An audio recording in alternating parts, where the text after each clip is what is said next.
A gaming handset that promises to offer a seamless gaming experience on the go. The Logitech G Cloud. But can it really deliver? Heck no. Let's talk about it. I consider myself an avid gamer, so much so that I find it difficult to walk away from games when I'm heading to bed, going to a coffee shop, traveling, or even when I'm on vacation. And sometimes I'd like to be able to pick up where I left off, not at my gaming setup. So when I saw the Logitech G Cloud, a gaming handset that promised to offer a seamless gaming experience on the go, I was intrigued. After spending some time with and testing the G Cloud, I found that it falls short in several key areas. And while I must give it credit for what it can do, I must say there is quite a bit that it can't do as well. At its core, this is just an Android tablet integrated into a controller. The Logitech G Cloud features a Snapdragon 720G octa-core CPU up to 2.3 GHz and 64 GB of internal storage with a micro SD card slot for expansion. But for a cloud gaming device, none of this actually matters. And you might be wondering what you would need expanded memory for on a cloud gaming device, and that's where I feel like the cloud console is having an identity crisis. It really is, at its core, just an Android tablet with some preloaded UI and software to make cloud gaming easily accessible. Other than that, it's the same as any Android phone, tablet, or device. The screen is a 7-inch 1920 by 1080 IPS LCD with a 60 Hz refresh rate and brightness reaching up to 450 nits. Because of this low brightness level, I found it really difficult to see in a bright room, or especially outside like when I was on vacation in the Dominican Republic. With that said, when you can see it, it's actually a nice looking screen. Pixel density isn't bad and colors are pretty vibrant.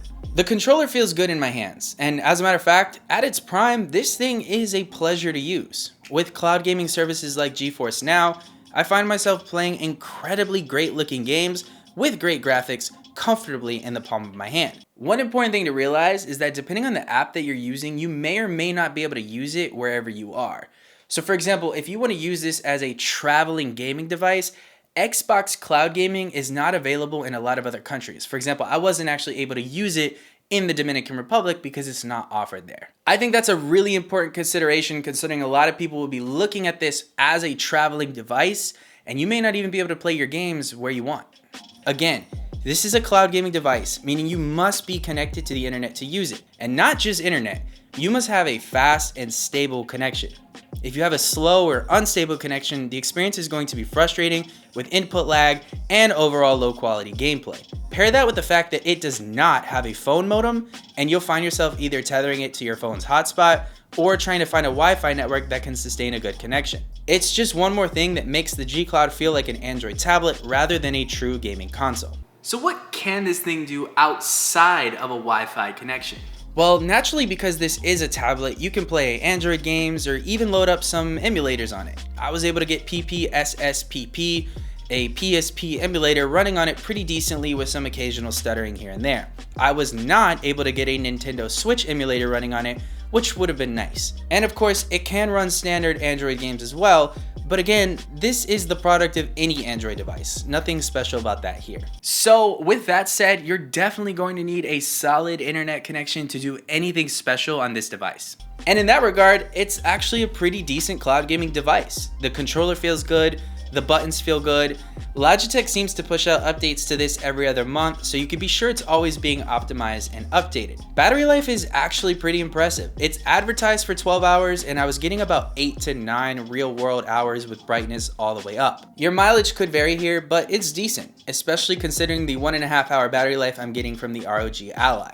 And speaking of the ROG Ally, I think you just have to understand that this device is not in the same category as a Steam Deck or the Ally. It's just not a dedicated handheld gaming console. It's, to its own fault, tied to the internet. And at the starting price of $350, which has recently been placed on sale now to $299, it's hard to justify buying something like this when we all carry around something in our pocket that does the exact same thing and is arguably more powerful. If you think about it, the cheapest Steam Deck is $399, which is only $100 more than this. So when you think about it like that, this clearly is not your best choice.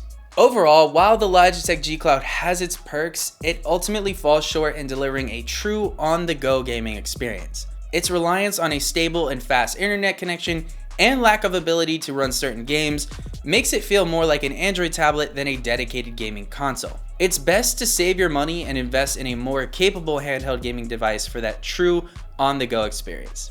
I will be dropping a review on the ROG Ally soon, so make sure you subscribe and click the bell so you don't miss a notification. And with that said, I will see you on the next video.